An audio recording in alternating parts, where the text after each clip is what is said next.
शावरी नमकीन रोस्ट बनाने का असल तरीका क्या है, इसमें कौन से ऐसे मसाले जाते हैं जो बहुत ही ज़्यादा ज़रूरी है इसके अंदर डालने, और नमकीन गोश्त बनाते हुए हम ऐसी कौन सी गलती करते हैं जिसकी वजह से नमकीन गोश्त अच्छे से गलता नहीं है, और ऐसी कौन सी ऐसी टिप्स हैं जो हम इसके अंदर अप्लाई करेंगे जिसकी वजह से हमारा जो ये नमकीन गोश्त है पेशावरी और कोयटा नमकीन गोश्त को भी काट देगा। तो चलिए बनाना स्टार्ट करते हैं। अस्सलाम वालेकुम, welcome to my channel FH cooking and baking. उम्मीद करती हूँ कि सब खैरियत से होंगे। आज की ये रेसिपी बहुत ही मज़ेदार, इजी और क्विक होने वाली है क्योंकि आज हम बनाने जा रहे हैं नमकीन रोस्ट जो कि होगा बहुत ही ज़्यादा टेस्टी। तो जी यहाँ पे मैंने ले लिया है 1.5 kg मटन और इसको ऑलरेडी वॉश करके मैंने अच्छे से ड्राई कर लिया है। अब इसके अंदर बिल्कुल भी पानी नहीं रहा। और यहाँ पे जब भी आपने मीट लेना है तो इसके साथ आपने फैट ज़रूर ऐड करना है, आपने चर्बी ज़रूर ऐड करनी है। और यहाँ पे जो मैंने चर्बी ऐड की है वो मेरे पास किडनी की जो ऊपर वाली फैट होती है वो मैंने यहाँ पे यूज़ की है। यहाँ पे आपने दोनों साइड्स की आपने उतार लेनी है, इसके अंदर ऐड करनी है। उसके साथ ही यहाँ पे मैंने ली है एक बोंग जो है आपने ज़रूर इसके अंदर ऐड करनी है क्योंकि इसके अंदर जब इसकी कुकिंग होती है, जब कुकिंग प्रोसेस चल रहा होता है तो इसके अंदर से जो जूसेस निकल रहे होते हैं इस गोश्त को बहुत ही ज़्यादा टेस्ट बढ़ जाता है। उसके बाद यहाँ पे जो मीट लिया है मैंने, आपने नॉर्मल जो बोटी के पीस होते हैं उससे आपने थोड़ा सा बड़ा रखना है। यहाँ पे जो है मीट जो है थोड़ा सा आपने बड़े साइज़ का ही रखना है। उसके बाद आपने ये भी याद रखना है कि जब आपने इसके अंदर मीट ऐड करना है तो इसके अंदर मिक्स मीट करना है, बिल्कुल बोनलेस ऐड नहीं करना। तो जिसके बाद यहाँ पे आपने ऐड कर देना है 1 टेबलस्पून सॉल्ट। सॉल्ट जो है आपने इसके ऊपर लगा देना है। लगाने के बाद इसको अच्छे से एक एक बोटी के ऊपर अच्छे से मसलना है। मसलने के बाद आपने 10 से 20 मिनट के लिए इसको स्टे देना है ताकि जो नमक है इसके अंदर हमने ऐड किया है वो इसके अंदर अच्छे से रच जाए। यहाँ पे जो हमने नमक ऐड किया है वो सिर्फ इसी टाइम यूज़ करेंगे, इसको बाद में यूज़ नहीं करेंगे। तो यहाँ पे हम क्योंकि बिल्कुल ऑथेंटिक तरीके से बिल्कुल वैसे ही बनाने जा रहे हैं जैसे रेस्टोरेंट्स के अंदर बनता है, पेशावरी रेस्टोरेंट्स के अंदर, कोयटा के अंदर जो ऑथेंटिक रेसिपी है बिल्कुल वैसे ही बनानी है। तो इसलिए यहाँ पे मैंने जो यहाँ पे बर्तन लिया है वो भी मिट्टी का लिया है। अगर आपके पास मिट्टी का बर्तन हो तो मिट्टी का ही यूज़ कर सकते हैं, इसके अलावा आप दूसरा भी यूज़ कर सकते हैं। तो यहाँ पे मैंने मिट्टी का बर्तन लिया है, उसके अंदर मैंने जो सबसे पहले इसकी लेयर लगाई है फैट की, फैट जो मेरे पास चर्बी थी उसकी लगाई है। उसके बाद जो हमारे पास जितनी भी बोन्स के साथ हमारे पास बोटियां थी वो उसकी लेयर नीचे वाली साइड पे आपने लगानी है। उसके बाद आपने सारा जो मीट है उसको असेंबल कर देना है, एक एक करके सारी उसकी लेयर इसके अंदर लगा देनी है। जब भी नमकीन रोस्ट को मिट्टी के बर्तन के अंदर बनाया जाता है तो इसकी ग़िज़ाइयत जो है बहुत ज़्यादा बढ़ जाती है, उसका कुकिंग प्रोसेस जो है बहुत ज़्यादा अच्छा रहता है और गोश्त जो है बहुत अच्छे तरीके से गल भी जाता है। बहुत ही कम टाइम के अंदर हमारे पास जो है बहुत कम इंग्रेडिएंट के साथ बहुत ही मज़ेदार लजीज हमारे पास नमकीन रोस्ट तैयार हो जाता है। यहाँ पे सबसे पहले मैंने ऐड की है 6 अदद साबुत सब्ज़ मिर्च, आपने ले लेनी है, इसको अच्छे से वॉश करना है। उसके बाद उसकी जो टॉप होती है वो आपने रिमूव करनी है, फिर आपने इसके अंदर ऐड कर देना है। उसके बाद यहाँ पे मैंने लिया है अदरक यहाँ पे 3 इंचेस की आप लेनी है। उसके बाद बारीक जो छिलका ऊपर वाला होता है आप उसको रिमूव कर लेना है। उसके बाद बारीक आपने काट लेना है, 1-1 इंचेस का आपने साइज रखकर काट लेना है बारीक, और फिर इस नमकीन रोस्ट के अंदर आपने ऐड कर देना है। उसके साथ ही हम इसके अंदर ऐड करेंगे टमाटर जो है यहाँ पे आपने ऐड करने हैं 4 अदद लेकर। उसके बाद आपने इसमें दरमियान में से कट लगाना है, उसके बाद आपने इसके अंदर ऐड कर देने हैं। उसके बाद यहाँ पे मैं ले रही हूँ साबुत जो है हमारे पास प्याज जो है यहाँ पे आपने इसका छिलका रिमूव कर लेना है, हार्ड वाला पार्ट आपने ऊपर से उतार लेना है। उसके बाद आपने इसको अच्छे से वॉश करना है। वॉश करने के बाद आपने इसके अंदर ऐड कर देना है।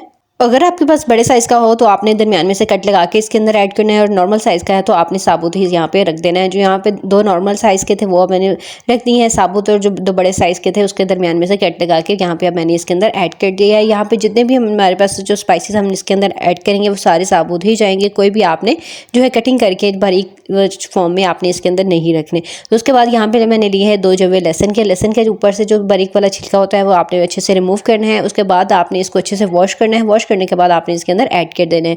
उसके साथ ही मैं इसके अंदर ऐड करूंगी काली मिर्च जो है यहाँ पे आपने 2 बड़े चम्मच जो होते हैं टेबल स्पून होते हैं वो आपने इसके अंदर ऐड करने हैं। उसके बाद यहाँ पे 1 बड़ी इलायची लेनी है, उसको खोलना है, उसके बाद इसके अंदर ऐड कर देना है। और उसके बाद लास्ट पे आपने इसके अंदर ऐड करने हैं 4 अदद लौंग जो है आपने साबुत इसके अंदर ऐड कर देने हैं। उसके बाद हमें चाहिए यहाँ पे आटा जो है यहाँ पे आपने गूंदा हुआ आटा ले लेना है, और यहाँ पे जो आटा है थोड़ा सा हार्ड होना चाहिए, बहुत ज़्यादा पतला नहीं होना चाहिए।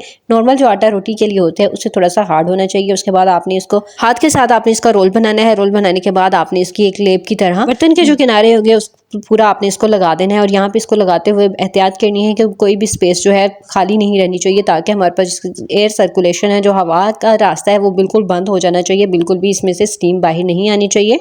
जब आटा तुम्हारा अच्छी तरह से लग जाएगा तो उसके बाद आपने उसको बाहर की तरफ अच्छे से प्रेस करना है ताकि इसके अंदर जो है जब इसके ऊपर कवर किया जाएगा तो ये अंदर की तरफ बहुत ज़्यादा नहीं हो जाए और इसके अंदर हमारा जब मीट के अंदर गिरना स्टार्ट हो जाए। तो इसलिए इस चीज़ का भी आपने अच्छे से ख्याल रखना है। उसके बाद यहाँ पे ले लेंगे इसका कवर भी जो है यहाँ पे मैंने मिट्टी का ही यूज़ किया है। अगर आपके पास मिट्टी का कवर ना हो तो आप इसकी जगह स्टील का कवर भी यूज़ कर सकते हैं, किसी भी जो बर्तन है उसका आप यूज़ कर सकते हैं इसके ऊपर। तो यहाँ पे आपने पहले इसको अच्छे से सिक्योर करना है। तो यहाँ पे जो है चारों तरफ अच्छे से लग चुका है। यहाँ पे मैं चेक कर लूँ कि जहाँ पे नहीं होगा तो वहाँ पे हल्का सा लगा देंगे, क्योंकि इसकी स्टीम जो है बिल्कुल भी बाहर नहीं होना चाहिए। यहाँ पे कोई भी आपने रिस्क नहीं लेना है। हमने यहाँ पे इसको अच्छे से सील ज़रूर करना है ताकि बिल्कुल भी स्टीम बाहर ना निकले। तो यहाँ पे हमारे पास जो है परफेक्ट तरीके से इसको सील कर लिया गया है। तो उसके बाद हम इसको रखेंगे चूल्हे पे यहाँ पे आपने इसको 2 से ढाई घंटे मस्ट रखना है। और यहाँ पे आपने स्टार्ट पे जो फ्लेम है आपने हाई रखनी है सिर्फ 2 से 3 मिनट के लिए, ताकि बर्तन जो है वो अच्छे से गर्म हो जाए। जब अच्छे से बर्तन गर्म हो जाएगा तो उसके बाद आपने इसको लो फ्लेम पर रख देना है। यहाँ पे जो लो फ्लेम होगी वो दम वाली होगी, जैसे हम चावल वगैरह दम पर रखते हैं जो फ्लेम रखते हैं बिल्कुल वही आपने फ्लेम यहाँ पे रखनी है और कंटिन्यूली आपने वही फ्लेम रखनी है। उसको कम या ज़्यादा नहीं करना, मुसलसल आपने 2.5 घंटे ज़रूर इसको पकाना है इसके ऊपर। और यहाँ पे इसको बिल्कुल भी मिक्स भी नहीं करना, जैसे हमने इसको सेट किया होगा बिल्कुल वैसे का वैसे आपने इसको रख देना है। उसके बाद 2.5 घंटे बाद आपने चूल्हे से उतारना है। उसके बाद आपने एक नाइफ लेनी है, उसके किनारे जो है हल्के से आपने ऊपर से उठाने हैं ताकि आहिस्ता आहिस्ता से जो स्टीम है वो निकलती रहे। और आपने एकदम से स्टीम ऊपर से कवर नहीं हटाना ताकि जितनी भी भाप है आपके फेस पर ना आए या हाथों पर ना आए। तो इसलिए आपने पहले थोड़ी थोड़ी सी आपने इसको कवर को हटाना है स्टीम, ताकि सारी की सारी बाहर निकल आए। उसके बाद आपने एकदम से उठाना है। तो यहाँ पे आप देख सकते हैं बहुत ही ईजी, यहाँ से मैंने कवर को हटा लिया है। तो इसका कुकिंग का प्रोसेस जो है मिट्टी के बर्तन के अंदर आधे घंटे तक मुसलसल चलता ही रहता है। तो यहाँ पे आप देख सकते हैं इसके अंदर हल्के हल्के से बबल्स बन रहे हैं और इसके अंदर हमने पानी की एक बूंद भी यूज़ नहीं की थी। उसके बावजूद यहाँ पे देखिए बहुत ही अच्छी मज़े की यखनी हमारे पास जो है रेडी हो चुकी है। बहुत ही अच्छे से हमारे पास जो है गोश्त गल चुका है। यहाँ पे जो हमने इसके अंदर फैट ऐड किया था उसकी वजह से इसके ऊपर जो चमक है वो बहुत ही ज़्यादा अच्छे से नज़र आ रही है। नमकीन रोस्ट की सबसे बेस्ट जो चीज़ होती है वो यही होती है कि इसके अंदर जितने भी हम स्पाइसेस ऐड करते हैं वो बिल्कुल साबुत होते हैं, बिल्कुल भी इसकी कटिंग नहीं होती। जब रोटी के साथ इसको तोड़ कर खाया जाता है जो बिल्कुल बहुत ही ज़्यादा सॉफ्ट, बहुत ही अच्छे से गल चुके होते हैं, तो बहुत ही ज़्यादा टेस्ट देती है, बहुत ही ज़्यादा यमी होती है। तो यहाँ पे इसके मेख जो है वो भी अच्छे से पक चुकी है, बहुत अच्छे से गल चुकी है। यहाँ पे आप देख सकते हैं बहुत आसानी के साथ हमारे पास जो है मीट भी टूटना स्टार्ट हो चुका है। इसकी मेख बहुत ही अच्छे से बनी हुई है। और इसी तरह की बहुत इजी क्विक रेसिपीज़ के लिए मेरे चैनल को जल्दी से सब्सक्राइब कर दीजिए और साथ ही बेल आइकन को भी ज़रूर ऑन किया करें ताकि ऐसी बहुत इजी क्विक रेसिपीज़ का नोटिफिकेशन सबसे पहले आप ही को मिले। और साथ ही साथ दोस्तों के साथ भी ज़रूर शेयर किया करें, क्योंकि दोस्तों के साथ अपना नॉलेज शेयर करना भी सदका जारिया होता है। और अपना फीडबैक ज़रूर शेयर किया करें, क्योंकि आपका फीडबैक हमारे लिए बहुत ही ज़्यादा ज़रूरी होता है। वीडियो अच्छी लगी हो तो उसको लाइक करना मत भूलिए। और इसके अलावा आपको मेरे चैनल पे बहुत सी ऐसी मीट की रेसिपीज़ मिल जाएंगी, ईद स्पेशल रेसिपीज़ मिल जाएंगी और बेकिंग के रिलेटेड भी बहुत सारी रेसिपीज़ मिल जाएंगी। और अगली वीडियो तक के लिए टेक केयर, अल्लाह हाफिज़।